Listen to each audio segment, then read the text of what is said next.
Welcome to the B&A podcast presented by Redline Auto and Elite Compression on the Rocket Productions Network. I'm your host, Amyra Jones. My co-host, Brinley will be joining me shortly. If you are new or have missed any episodes of the B&A podcast, go find the Rocket Productions Network on Spotify, Apple Podcasts, SoundCloud, or any place you listen to podcasts. All of our podcasts are also on the Rocket Productions YouTube channel. If you are not a subscriber, go ahead and hit that subscribe button. Be sure to check out Rocket Productions on Instagram and Facebook. Let's get into it. We're here today with Mr. Barton. How are you doing? Good. Pretty good. Stressed? Yeah. So how is teaching art? Teaching art is great. This is my third year here. I took over for Ward Hilger's position, which was actually my art teacher when I was in high school. So you went to school here? Yep. Yeah. I grew up from kindergarten to, all the way through. And I knew I wanted this job eventually, and then he happened to be retiring at a good time. And, here I am. Yeah. Is it weird teaching in The same The school same school. that you were taught? Yeah. It was weird the first year because, I had, teachers that taught me, Miss Evans and Yeah. a bunch of teachers. And then when they call you Mr. Barton, it's okay, let's chill a little bit. Yeah. So in high school, is art your favorite subject? Yeah, by far. I kind of stopped all my sports about halfway through high school, and then I had to find some sort of outlet, and art seemed to be what kind of filled that position a little bit. Yeah, Yeah. it's good. That's valid. So if you could teach any other subject in high school, what would you teach? I think history or foods, probably. Yeah. Yeah. Did you take foods in high school? I did. Yeah. Yep. I love cooking. Cooking's another passion of mine, I guess. Yeah. Yeah. Yeah. So how many different art classes do you teach? Are there different art classes? Are they all the same, or how does that work? So on paper they're all different. My intro to art classes are really my only classes that are structured. Yeah. So intro to art is I'm teaching foundational skills, making sure you can, draw, you can sculpt. We do a little bit of everything. And then after that, I really just open it up to the student to try to figure out what outlet they want to go to. So you can kind of think of it as a track team. Yeah. I have my throwers, I have my sprinters, I have my people that do the mile, I have potter's wheel, I have sculptors, I have people that are good at painting, people that are good at drawing. And basically, you figure out what you're good at, and then we try to just hone in on that and see how good we can get you to be at that through high school. Yeah. So as an art teacher, are you watching your kids, and do they impress you, and is it cool watching them do what you're doing or did? Yeah, I don't really think of it that way. I get really impressed by the artwork. I get excited about it. There's specific students that just make coming to work totally worth it. Yeah. Students that come in after school to work on things, finish things up. And then there's just students that just amaze me with how good they are at whatever medium they're working in. It's a super rewarding job. Yeah. Nice. All right, well, coming up next, we're going to talk to Mr. Barton about some more questions about art. But before that, Redline Auto has been repairing vehicles for 20 years. They're located at 112 North Rose Hill Road. They work on all makes and models and have the newest technology to service your vehicle. They're open 5 days a week from 8 a.m. till 5:30 p.m. You can call them today at 316-776-9069. The Rose Hill Rec Center was created in 1973 and has been a staple in the Rose Hill community as a place to work out and enjoy fitness. They have a 24-hour fitness center where you can work out in numerous ways. Their office is open 7:30 to 5 on Mondays through Fridays and closed on the weekends. They also have numerous rec leagues ranging from basketball to baseball for all ages. You can contact the Rose Hill Rec Center at 316-776-9880. All right, we are back here with Mr. Barton. So, how do you encourage creativity in your students? Yeah, so kind of my teaching method is kind of a hybrid of what Hilgers did in the classroom. And he was kind of teaching a very contemporary way of teaching. So a typical art education's everyone's kind of doing the same thing. It makes running the classroom really easy. Like, everyone's doing a drawing, everyone's doing this, everyone's doing that. But Hilger's really pushed me to kind of think outside of the box when it comes to teaching. Just like the track team thing I was talking to you guys about. Like, at the end of the day, I don't care if all of my students can draw. Like, I really don't. If you're good at sculpting, we'll get you sculpting. You know, find the things that they love to do, and that kind of stimulates the creativity. So you don't push them to do something that they don't want to do? No, I don't. Yeah. Not at intro to art, I really do. Yeah. But all the other ones, like, I have people working in all sorts of mediums in every hour. In fact, like my ceramics class, almost all of them are painting. Oh, really? Yeah, it's like on paper it says ceramics, but I want people to just take art and find something they love and something they can really dive deep into, because I think that's just where the best art comes from. It's just what you're interested in. So where did your love for art come from? Like, was it when you were little, or did you grow up and just? Yeah, I was always someone that liked drawing. I drew like funny things mainly when I was little, like little cartoons and stuff. But it wasn't really till high school that I really got into it. I sort of just stumbled in there, and then did a drawing, and then we entered it in our Scholastics art show, and it didn't do as well as I thought it would. I got an honorable mention, and I think the competition that I didn't have in sports kind of turned over to art, and I'm like, okay, next year I'm gonna show up. Yeah. And that really, having that kind of competition aspect to art kind of got me into it. Now I don't really think of everything as competition, but like back then I really did. Yeah. And it was like fun to see like if I could do better and keep doing better and keep doing better, just like a sprinter would, like, you know, try to mark get their time times. better. Yeah, exactly. It's the exact same thing. Yeah. For me it was. Yeah. So is like drawing your favorite part of art, or?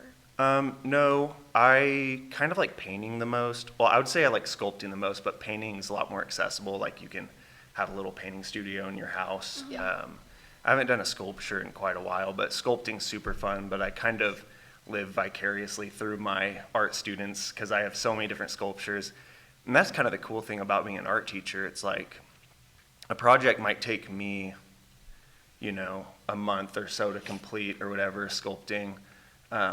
But in a way, I get to kind of work with students on 20 different things at once. Yeah. It's just something I can't do myself. Like, it's like I'm almost like I'm just like overseeing the room, and I get to just like, I think about different artworks when I'm at home, like this person's doing this thing, and I come up with an idea and I pitch it to them. And then we just, I don't know, it's just fun jiving around. Yeah. So where did you go to college for? Or where did you go to college? And was it to be an art teacher? I went to Butler Community College, and I kind of didn't know what I was going to do. Yeah. I went for a business degree, and then once I got into those classes, they were easy, but they were like super boring. And the only reason I wanted to do it was because I wanted to own my own business one day. And then I kind of decided, like, you don't really need a business degree to be an entrepreneur. Yeah. Exactly. So I was like, well, I'll find something else to do because I'm already here. And then one of the electives that I was able to get to kind of I got my associates in liberal arts. But one of the electives were intro to teaching. Oh. And I was like, I'll try it, you know, Yeah. see what it is. And then after that, it was just, I decided, I think this is for me. Yeah. So was that the plan originally, was to go to college and become a teacher, or you were just like, I don't really know? I just went to college because I thought I was supposed to, Yeah. really. And then after I decided I'm going to be an art teacher, I was like, this is cool because there's not many ways to do art and monetize it. Like, to get money for art, you have to know a lot of people, and it takes a long time to start up. If you want to be like a professional working artist, you know, it's hard to make money. So teaching art's kind of the second best thing to that. Yeah. Then I'm starting to think it might be the best thing. Yeah. I love it. That's good. Yeah. So do you plan on staying at Rose Hill like the rest of your teaching career? I don't know. I don't know what the future has for me. I think I'm going to stay here for a while because I love it, but eventually, I don't know. Yeah. I might end up starting my business that I wanted to do if Yeah. I come up with one. But Yeah. I don't know, maybe in 20 years I'll be running a pizza place or something. I don't know. So tell us about scholastics. Like, what is it? How does it work? Yeah, just to go back to the sports analogy, I would say scholastics is kind of state for Art. art. Yeah, Okay. right. So for any sport like soccer, if you went to state, it'd be like trying to win with your skills or whatever. Right. So Kansas is divided into 4 regions, and our region is called, I think it's called Eastern Kansas Art Region. There's 70 counties in Kansas that are in that region. So dang. our school is competing with 70 other counties, which within all those counties have, a lot Yeah. of different schools too. So yeah, it's a really big thing. It's a national-wide program, scholastics is.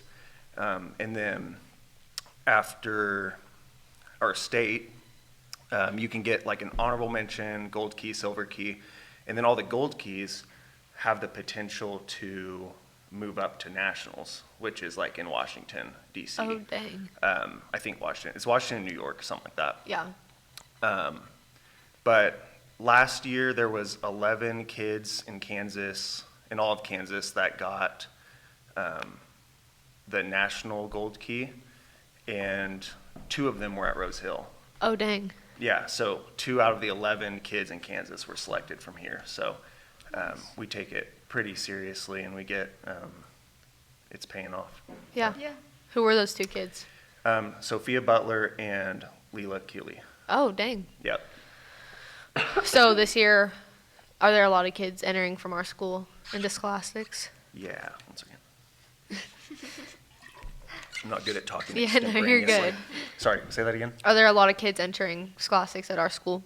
Yeah, I don't know how many kids per se, but right now when I was looking on our on the website, we have 91 entries, and I think we're projected to get 100 entries in this year, which is a lot Yeah.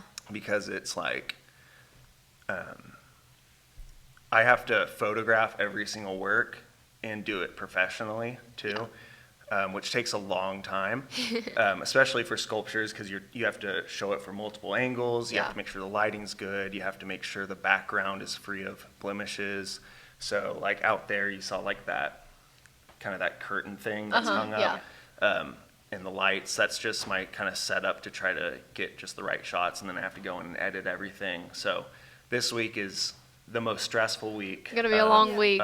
Yeah, Friday's the deadline. Then after that, I can finally exhale, and yeah, Yeah. it'll be a good stress relief after that's done for sure. Yeah.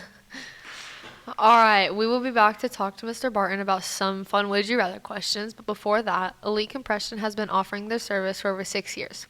They fit all patients with lymphedema and chronic venous insufficiencies and make it easier for the patient to live their lives to the fullest. They are open all weekdays from 8:30 a.m. to 4:30 p.m. You can locate them today at 10346 Stonegate Street. You can contact them at 316-636-7900. Barron Concrete has been working locally and commercially in the Roseville area since 1980. They've been a part of major projects in the Roseville and Wichita area that have helped shape the community we know of today. If you have any questions, please contact them. They are open Monday through Friday. You can reach them on their website at barronconcrete.com or 316-618-6087. All right, we are back today with Mr. Barton, and we're going to talk to him about ask him some fun Would You Rather questions. Okay, so would you rather have your whole camera roll deleted or all of your text messages deleted? Text messages easy. Yeah, that's what everybody says. Okay, photos hold memories. There we go. I was trying to think of a It's word. true. But yeah. So would you rather jump off a cruise ship or be in a plane crash? Like I'm gonna die on the cruise ship thing. No, you're not going to die either way. Yeah. But which would you rather do? Which sounds more thrilling, I guess. Definitely the plane crash. That'd be like a roller coaster. In the cruise ship, the water is probably unbearably cold. So Yeah. Miss Holdaway said she's scared of the ocean. 'Cause she I doesn't mean, it's scary. It's pretty Yeah. fast. Okay, would you rather not have arms or not have legs? Legs. Really? Yeah. Like you want legs or you don't want legs? I would rather have my arms. What? He does everything with his arms. He's an art teacher. He needs his arms. Yeah, It's but true. what And then I about can walk around walking? my arms. It'd be cool. Okay. There's only one other person that has said they want to have their legs. Like, they'd rather not have arms. Yeah, no, I don't. That's I don't crazy think I to need my me. legs. Because you can get around with a wheelchair. Yeah, exactly. And what are you going to do without arms? Can't do anything. Yes, you can. Well, you can, but Yeah. cooking with your mouth. Yeah. All right. Well, thank you for watching and listening to the BNA podcast on the Rocket Productions Network. Remember to subscribe to the Rocket Productions Network on Spotify, Apple Podcasts, SoundCloud, or any place you listen to podcasts. If you are not already a subscriber to Rocket Productions on YouTube, please subscribe. Until next time, for Brinley Fouts, I'm Amyra Jones.